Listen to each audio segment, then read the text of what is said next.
Radio 1 podcasts. Radio 1 podcast. Download them for free at bbc.co.uk/Radio 1. Now. The Scott Mills Daily. Hello. I'm back from Serbia. Still alive. Only just. Hello, chappers. You alright? Yeah. How was it? I tell you what, Belgrade is absolutely amazing. I had one of the best weekends I've had for ages. Right. Eurovision was camp nonsense, but brilliant. Really good. Wasn't the same without Terry's commentary, though, because obviously if I was in the stadium, I couldn't hear that. Did they not provide you with little headphones? Nah. Oh, right, okay. But it was good. Surprisingly, we came last again. Oh, I'm not interested in the song contest itself. I'm more interested about what you got up to, really. Right. Okay, so I get to my hotel on Saturday morning. The hotel that was ideal for the unpretentious traveller. That's the one. Yeah. And there's some kind of like neon lights which are kind of flickering like off of films outside. Bzz, bzz, bzz, not all of them working. Anyway, so I'm like, right, okay, go in.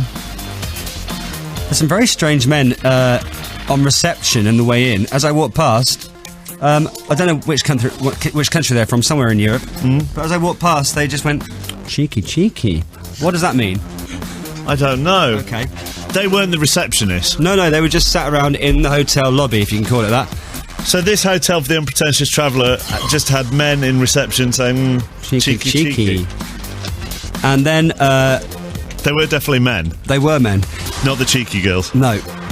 Then when I checked in, they kept my passport. Now that worried me a little bit. What, the cheeky men? No, the people. That'd have worried you more. yeah, the people behind reception. Oh, right, okay. And then they were like, okay, 4th floor. So that's quite a way up, the 4th floor. So I went to get into the lift, and there's a big sign on it going, elevator not work. Good. So, and then I went into the room, and yeah, it was for the unpretentious traveller. There were bottles under the bed. Right. And the bathroom there wasn't a shower, it's hardly a bathroom, and it was like a small room with just filth everywhere. And Filth everywhere? yeah, just dirt everywhere. And in the bathroom? yeah, and then I had to, if you wanted to have a wash, you had to kind of crouch inside the very small bath and put your head under the tap. Therefore, creating a shower experience without actually having one. And also, because the floor was so horrible in the main area, which is about smaller than the size of this room here, I had to put one of the sheets from the bed down on the floor so I could walk around because the floor was so minging. That sounds a bit Mariah Carey-esque, that. You needed a fresh white sheet to walk over because you wouldn't touch the floor. If you'd seen the floor, you would have done the same. Did you meet any nice Serbian men that asked you this? What? Oh, This? Šta misliš? Ja, ti, čeri voganu troje. No, I didn't. No Serbian man asked you that? No. Šta misliš? Ja, ti I Pat Buča. No. Nobody asked no one for asked you, me me, Terry Wogan, how about it? Or No. you, me, Pat Butcher, how about it? No. You're not making eye contact with me, though, when you say no. They didn't. Not even the cheeky men? No, they didn't. I don't think they were from Serbia. They're from a different part of Europe. But it was a bit like this. Okay, we are going to the spa. You will join us? You should come. The spa. There's hardly a bathroom. I'd have been glad of a spa. Radio 1 podcasts. So you were leaving messages from Eurovision, were you? Yeah, Annie Mac asked me to leave some messages on her phone. Yeah. Just, updates of how the evening was going from Belgrade. Okay, which you did, yes? Yeah. And they started off quite well, did they not? Yeah. Hi Annie, it's Scott. Just to say that I am in the Belgrade Arena and I'm about to watch the Eurovision Song Contest. I've never seen anything like it in my life. There's just people with flags. Sounded fine, yeah? Sounded good, sounded like a proper Eurovision correspondent, if there is such a thing. Hi Annie, I've just nipped out for a second. So far, my favourite has been Bosnia. There were 4 old women on stage dressed up as brides. Yeah. Still sounding very good, very, proper and giving out the information correctly. Okay. Hi Annie, it's Scott here. It's the interval now where people start voting who's going to win, who I want it to be Sweden because they're both amazing. Yeah, Now, I can okay. spot a slight change in the voice here, and whereas you were quite well describing Bosnia, I have wanted to be Sweden because they're amazing. Now, I'll tell you why this happened, okay? Yes. Because they made me mix my drinks. Who made you mix? The people at the arena. What, the cheeky men? No, the people behind the bar at Belgrade Arena. What, the people serving made you mix your drinks? Yes, and how does that work? Okay, do you want to hear the next one? Yeah, I do, okay. yeah. Oh dear, we're lost again. Scott, I'm just watching Russia, little performance. Oh, good. We must have got cut off.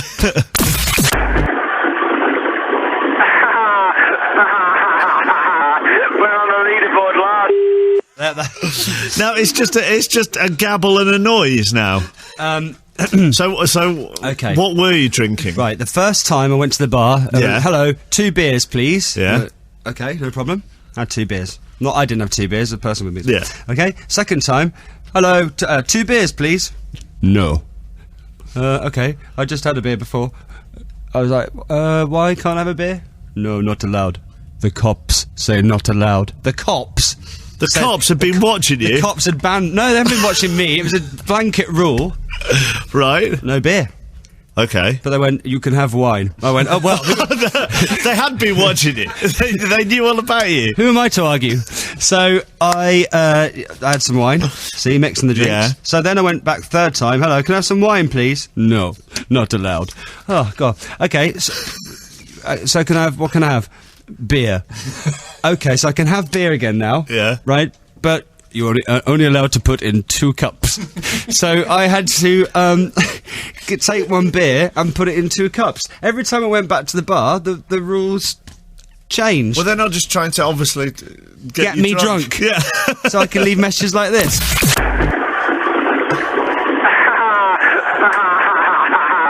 We're on the leaderboard last. Yeah. So that's their fault. So you had 2 beers and a glass of wine, and it got you in that state. And another beer, but only half a cupful. No, presumably very strong Serbian beer, mate, yeah. This is a podcast from BBC Radio 1. Now, Rob's been on saying we're listening in the labour ward at Macclesfield Hospital at the moment, where Helen, my wife, is close to giving birth to our 3rd child. Can you imagine that? Do you remember? I remember I had the Radio 1, I was in Macclesfield Hospital, about to give birth, and... Oh, really? What were you listening to? I was listening to Annie Nightingale's Amazing Inventions. Now, this is... Andy's helped us out with this. Some brand new inventions, okay? Yeah. And I want you can play along at home, it's play along at home fun, you to decide whether they are real inventions or whether we just made them up, okay? Okay. So here's Annie with the first amazing invention. You know what it's like? You fancy a beer, but you're with your dog. And you have to think to yourself, if only me and my dog could have a beer together. He's my best friend after all, and that's what I do with my other friends. Well, now you can, with dog beer, or DB for short. It's an Australian invention designed by a pet shop owner when she noticed her dogs, Louis and Vuitton, leaping for drops of beer. The slogan is, shout your best friend a beer. Apparently, it tastes like beef and smells like beer. Oh yeah, that's amazing invention. Dog beer. Tastes like beef. No, Smells like beer. no Aussie at all would call their dogs Louis and Vuitton. You know what it's like? You fancy a beer, but you're with your dog. No, I don't really. I could, not that I would ever have a dog, but if I did have a dog, I would still feel that I could have a beer, even if I had the dog with me. Me too. There is an Aussie beer called DB, but it's not a dog beer, so I don't believe this one. So you're saying... I think you've made this one up. You're saying dog beer, the amazing invention, Yeah. is not real. No.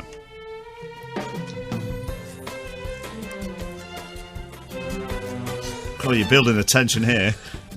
No, that doesn't work. No.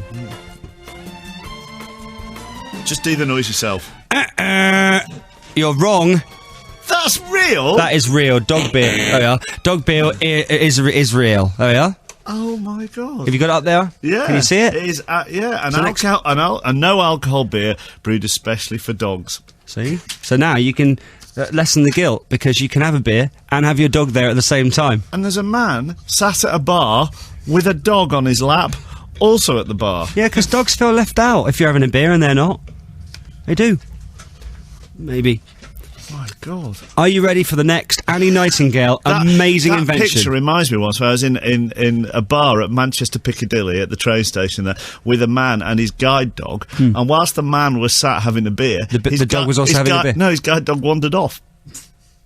That's not good, is it? No, it's not. Especially after a beer. No, it's got to get it back for him. Did you? Yeah. Well, that's so nice Dave of you. did. I didn't because I'm scared of him. Okay, you ready for the Yeah. next amazing Anyhow, yeah. invention? Ready?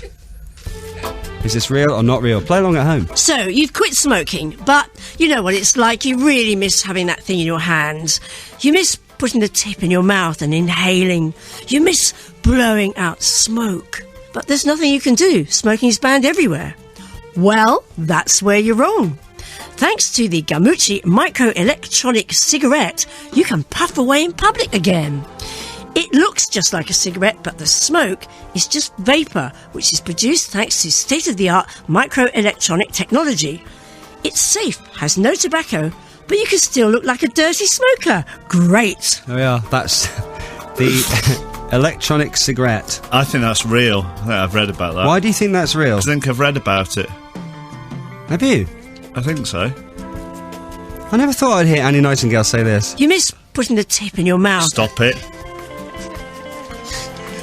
So, For God's sake. actually, you are correct. That does exist. I know. I read it. Let's move on from Okay. that one, shall we? All right, you ready for the next amazing invention from Annie? Here it is. You know what it's like? You're an exotic dancer and most of your money comes from tips. Oh, I don't know what it's like, Annie, No, actually. I don't either. That's never crossed my mind. Sorry, again. You know what it's like? You're an exotic dancer and most of your money comes from tips.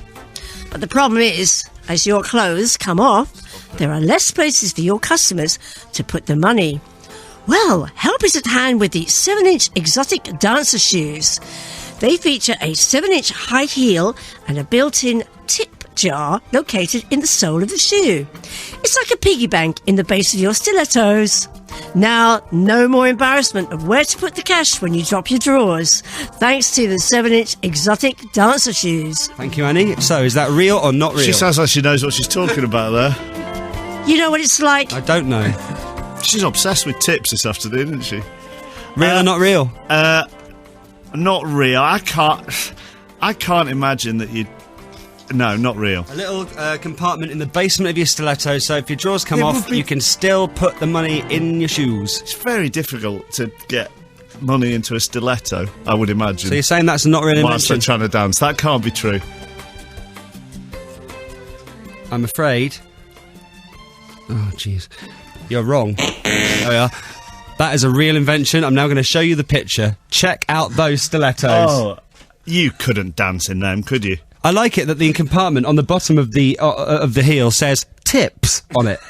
That makes it for me. And it's see-through as well, which means if you're rubbish, then everybody will be able to see. That 'Cause is you a- wouldn't have got any money in your shoes. That is real. Check it out. I mean, if you don't, people are like, "Oh, I don't believe that's real." Have a look online. Seriously, it's all out there. Just Google it. Killer heels. Ready for your next one? Yeah. Okay. Have you ever thought to yourself, why do I bother wearing a watch? I really don't use it to tell the time. That's what the Swiss watchmaker Romain Jerome discovered and set about inventing something new. And they did it. The new invention is the day-night watch. Costing $300,000, it looks like a watch, but it doesn't actually tell the time. Instead, it simply tells you if it's day or night, using a complex measurement of the Earth's gravity. The CEO of the company said, anyone can buy a watch that tells the time, but only a truly discerning customer can buy one that doesn't. There we are. So that's the watch that doesn't tell the time, but does tell you whether it's day or night. Have you ever thought to yourself, why do I bother wearing a watch? No. Me neither. No. She's obviously thought about all these things, though. I'm going to say no, not real. You're saying that's not real. Once again, you're wrong. That is a real invention. Seriously. A watch that doesn't tell the time? Yeah, and costs $300,000. And it'll just tell you whether it's day or night? Yeah, which you could probably do by simply going outside. Looking out the window. Yeah. You've got to be really rich to get one of them, haven't you? Have you bought one? No. I don't wear a watch, though. Maybe. No. Yeah. Okay, would you like to hear the final Annie's amazing invention? Yeah. Here it is. Imagine you're far away from your lover. You know what it's like. You have your phone, but what you really want to do is touch them, caress them, gently stroke them. Well, now you can, thanks to a new mobile phone prototype from Finland. You run your finger along the device, and at the other end, a thing that's like your finger seems to be coming out of your lover's handset. So now you can caress them wherever you are in the world. Thanks, people of Finland. So you just kind of run your finger along this mouse type thing. Yeah. Well, and that has an effect on me. No. I was It's telling on the them. handset. And then a kind of alien... I'll show you. The alien thing kind of comes out of their handset and it's like touching them. Right. So you can caress them even when you're not with them. You want me to say whether that's real or not? On the basis that you just said I'll show you, I would imply... Oh, would rubbish. Imply, yes, it's real. Oh, yeah, you're right. What would you said otherwise? Nothing, I'd have said yes, it's real. No, yeah, of course you would. Yeah, nothing gets past me. Thank you very much for playing along at home. That was Annie Nightingale's amazing that's inventions. revolting. I know, look it up. It is disgusting. It is like some horrible alien film. Horrible. Oh, that'd be like being... Yes, it'd be like being felt by an alien. Make sure you check out Annie Nightingale. It's a Mind you, great I've had show. worse. Saturday morning, 5 till 7. BBC Radio 1 podcast. Right, now what's this clip you were playing me earlier? Right, me and Dave did Weekend Breakfast on Sunday, and the producer of Weekend Breakfast saying, had we heard from, I don't know, 3 or 4 weeks ago, a news bulletin that Nihal had on his show. Right. Involving one of the newsreaders stuffing up her headline. Right. She's meant to say, and Scottish oil workers have started striking.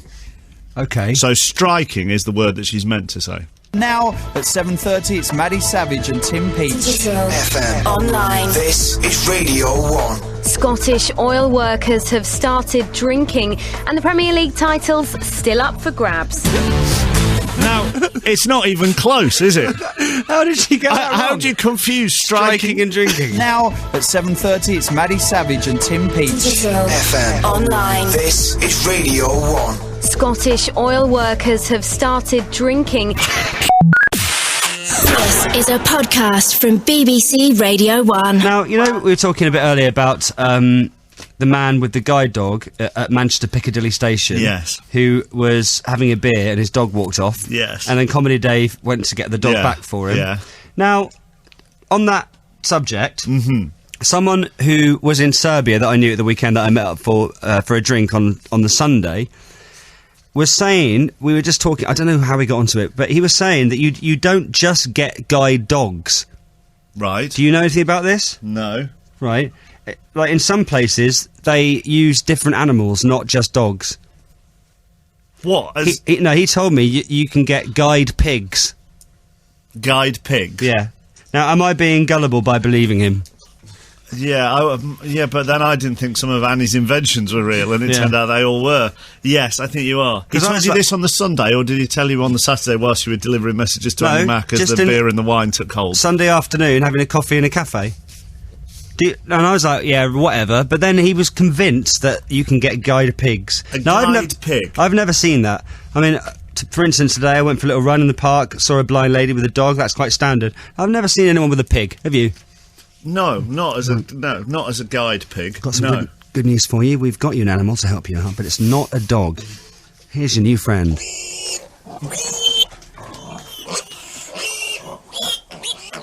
So you think that's not true? I don't believe that. Right, he was adamant that this is true. Was it called Babe? You know when people get really stroppy because they're like, no, it is, it's true, right? Apparently you can have guide horses as well.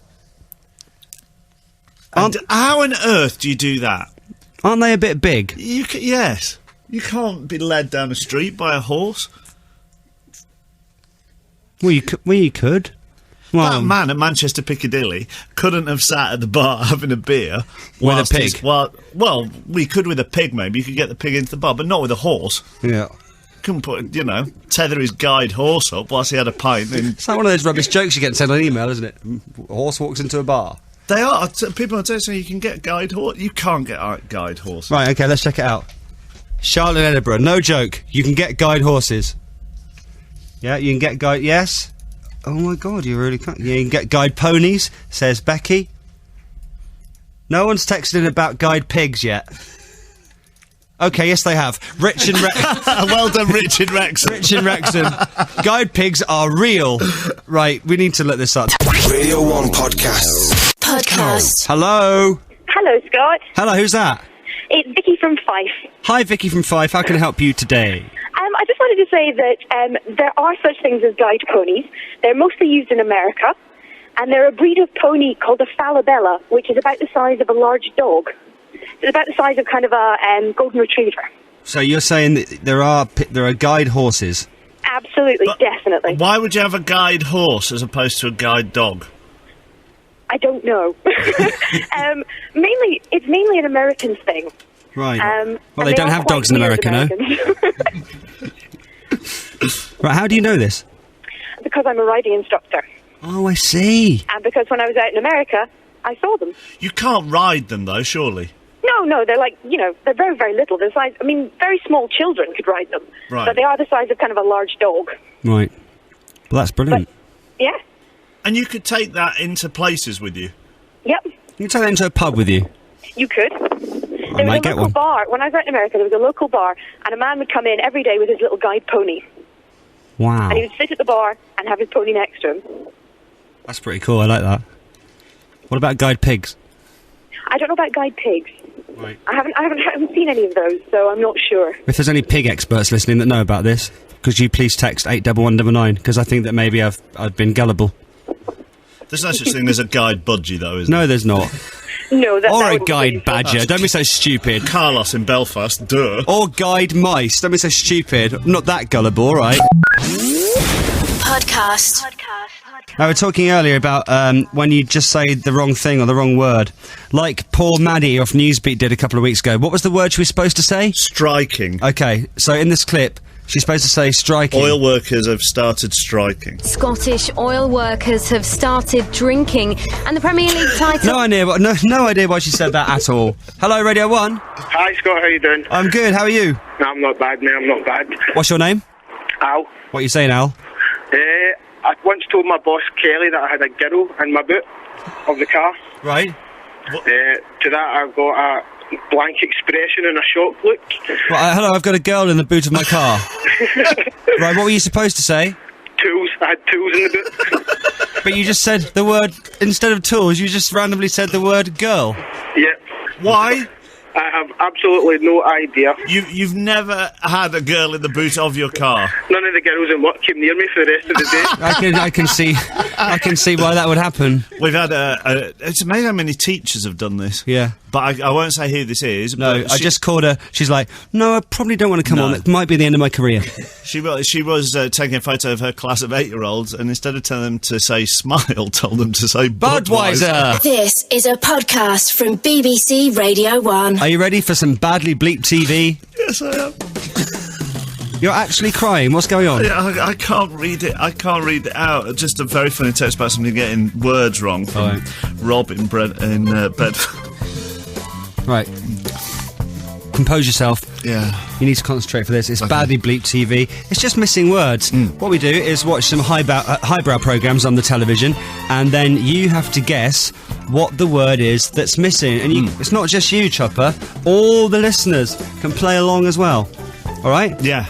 Okay, so here's our first piece of badly bleeped TV. I just need to know what the word is that's bleeped out. This is from Newsnight Review with Kirsty Walk. Are you ready? Yeah. Okay. And Love You More is a story of teenage passion. Shocking. You think shocking? Yeah. And Love You More is a story of teenage passion. Okay, let's see if you're right. And Love You More is a short story of teenage passion. Short. So you got that one wrong.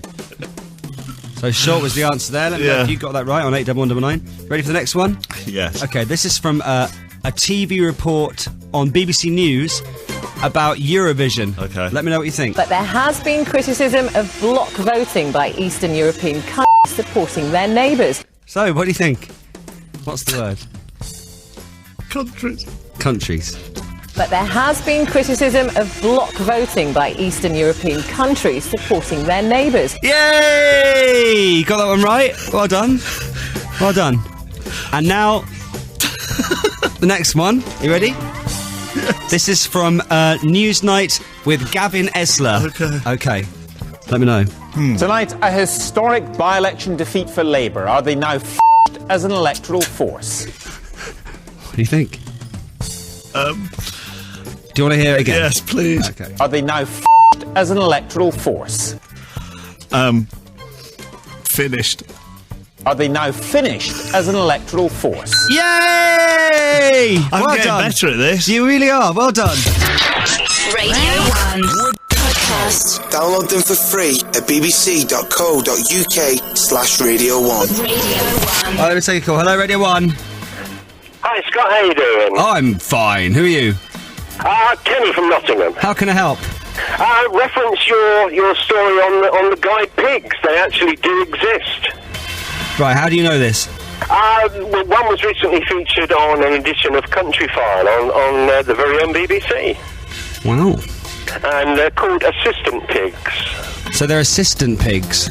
Yeah, assistants, I should say. Yeah, not assistant, assistants pigs. Right. Personal assistant. You were considering it for a while, weren't you? Do you carry my bags? And apparently pigs are more intelligent than dogs, apparently. I've heard that, apparently, yes. Said apparently a lot, so I was just copying. How do people know that, though? I don't know. How do you measure a pig's intelligence compared to a dog's intelligence? If you know someone that's ever had a guide pig, see, people are texting in going, an assistance pig. Assistance pig. Then let me know on 81199. People are texting in, but when I call them back, they're like, "Oh, I made it up." Don't do that. I'm trying to actually find out the truth. Now, a few people have sent me this story on email. Now, this is not really the same. Can I read this to you? Yeah. US Airways acted reasonably when it allowed a pig to fly first class from Philadelphia to Seattle. Maria Andrews brought Charlotte, her 300-pound Vietnamese pot-bellied pig, on the flight, telling the airline it was a therapeutic companion pet. Andrews said her heart condition was so severe she needed the pig to relieve stress. Hey? Needed the pig to relieve stress? Therapeutic, see? Pigs.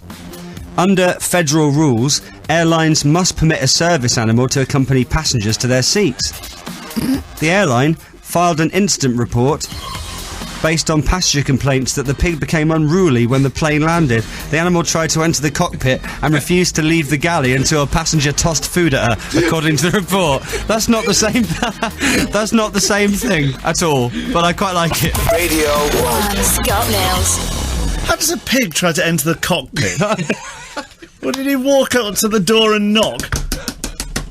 With what do they have? Trotters? Hoof? Trotters? Trotters. Yeah.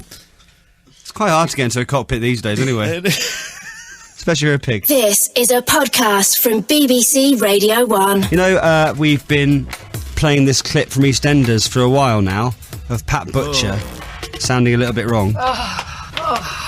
Just a bit further. Now, that's her hobbling around on crutches. Yeah. Now, Jono, off of unofficialmills.co.uk. Oh, yes. Which is a fan site. Yeah. Very good as well. Has found this. Also, equally horrible, because now they're doing it on ITV1 as well. It's Coronation Street. Here's Ken Barlow. That's not going to be big enough. I'm trying to find a stopcock. It won't budge. Oh dear. That's Ken Barlow trying to fix a shelf on Coronation Street. A shower. A shower. Yeah. Oh, is it? How do you fix a shelf using a stopcock? That's why I don't do DIY. Yeah. Do you want to know what is a stopcock? It's a thing under a sink normally that turns the water off. And don't get on shelves, no? No, nothing to do with shelves. Okay. Do you know the worst thing that adds to that clip is that the person in the shower at the time is Blanche. Oh, God. So keep that in your memory. That's not going to be big enough. I'm trying to find a stopcock. It won't budge. Now I hear that. Can I ask what you thought the noise of going into a sort of tin was? If you thought he was trying to fix, what do you think he was doing? Having a wee at the same time as trying to fix a shelf. I've got to be honest. I've got to hold my hands up and say I didn't think that through. Okay. Yeah. Happy? Now, obviously, it wouldn't be right if we didn't put both of them together, Pat Butcher and Ken Barlow. No. That's not going to be big enough. I'm trying to find the stopcock. Just a bit further. It won't budge. Pat and Ken, love. With Blanche in the shower. More TV. Maybe you're thinking, what the hell was that on Beat the Star? Our favourite show with Vernon Kay last night. Would you like to hear the best game from this week's show? Yes, please. Here it is. We're going to give you both 90 seconds to build a paper aeroplane from the items that you can see in front of you on the table. That is amazing. I'm hoping that really on the table should just be some paper. Whoever throws it the farthest wins. Yeah. Once again, the German TV producers are laughing. They've got a beer on. They're like, ha ha! They bought it! It's our game for the paper aeroplanes. They went for it again. They'll buy anything at all. It's a stupid English. And it's on primetime television. On your table, you've got a piece of paper, some sellotape, some card, paper clips, tape, scissors, and a marker pen. Wow. And a marker pen? Yeah. What's that for? What do you need? What do you need? So you can draw lifelike stuff on it. Right, that'll help it go further. No final adjustments. Oh no, you're not allowed to have any final adjustments. Listen to the tension. How are you feeling, Jamie? Very scared about this one, I'm afraid. Right, so he's building a paper aeroplane. Then he's terrified. He's terrified. And now listen what happens. You've just invented a paper aeroplane that goes backwards. So that was the amazing game from Beat the Star yesterday. That wasn't Martina Navratilova one. That wasn't that one, no. Also, I need to draw your attention to a show that is going to be on 5 tomorrow night. Now, you know some people, they really, really like their cars, don't they? Yeah. They love their cars. Some people have names for them. You can call them she and stuff. Now, they don't love them as much as Edward does. Okay. Okay? Edward is the star of this show. Tomorrow night on 5. And the name of the show is My Car, My Lover. Check this out. Edward was an early riser. Unaware that we were also up, he grabbed the opportunity to get intimate with our car. Right, so when you see this, Edward is actually full-on kissing the car. Like, actually at the front of the car, giving it a proper snog. Well, like the bonnet of the car? Yeah. And a bit of headlight. Actually kissing it. Oh, the car that the reporter had on. Listen. Hey, good morning, Vanilla. How you doing, kiddo? That was Morning Vanilla. How are you doing, kiddo? Talking to the car. Before he snogged it. Yeah. Check this bit out. Gave her a little loving before going to bed. Oh, yeah? Yeah, she liked that. Mm-hmm. So that's a show called My Car, My Lover, which is going to be on 5 tomorrow. Seriously, where do they find these people? Where do they... how do you find some bloke in America that snogs his car? Trust me, Channel 5 will put any old pillock on the telly. Yeah, but I can understand how they found you.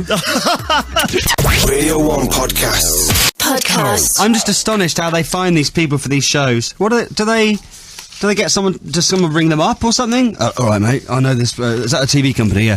I know this bloke. Right, he loves his car. In fact, he loves it so much he snogs it and wants to marry it. Are you interested in doing a show? Yes, we'd love that. Right. What's this thing? Everyone's texting in about the story in The Sun today about some woman marrying or falling in love with a wall. Yeah. Oh yeah. I think she's. Yeah. I'm married to the Berlin Wall. Says the headline. How do they do that? Does someone ring up know. and go, hello, right, I know a woman, right, who wants to marry the Berlin Wall. You interested in doing a show? She first saw him. Or did they put an advert in the paper? Wanted, woman who is in love with Berlin Wall. Do you want me to... oh, my God. We promise we won't take the mick out of you. She claims she's been married for 29 years to the giant structure. Right. She first fell for her fella when she saw him on TV. Right. Here, I've got it now. She says, I find long, slim things with horizontal lines really attractive. Yeah. The Great Wall of China's quite nice, but he's too thick. Yes, my husband is sexier. Yeah. Right. While the rest of mankind rejoiced when the wall was torn down in 1989, poor Ija was mortified. So she's married... What they did was awful. They mutilated my husband. She's married the Berlin Wall. It would appear so. And then there's a little Dear Deirdre advice to her. No, I love that. She's good as Deirdre. She can do advice on anything. You're going to marry a war, Deirdre's there. Anything you... any kind of emotional, sexual problem. Something gave her an emotional message that she was better off caring for a wall than people with all their demands. Radio 1 Podcast. Radio 1 Podcast. That was the Scott Mills Daily. Why not try the best of Chris Moyles? Available now to download for free at bbc.co.uk/Radio